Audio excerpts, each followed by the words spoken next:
Hey everyone, in this video I'm going to show you how to uninstall the Claude desktop app using the high-end 2026 technical removal protocols.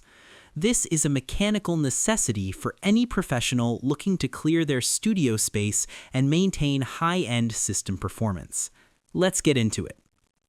First, terminate active technical processes. The first step is a mechanical necessity to ensure no background studio files are technically locked during removal. The Claude app often runs hidden agentic processes that must be candidly shut down. Open Task Manager.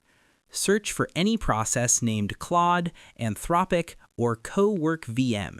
Select them and click End Task or Force Quit.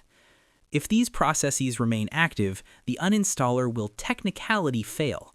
Closing them is a professional standard that ensures a clean break from the software. Next, execute the high-end standard uninstallation. To begin the removal, you must technicality trigger the operating system's professional removal tools. Navigate to Settings, Apps, Installed Apps, search for Claude, click the three dots and select Uninstall. For Mac, open your Applications folder, locate the Claude app, and technicality drag it to the trash. This is the structural phase. This step is a mechanical necessity to remove the core binary. It signals to the system that you are ready to technicality decommission this studio tool. And that's pretty much it. To uninstall Claude in 2026, quit all active processes in Task Manager and use the standard uninstall tool in your system settings.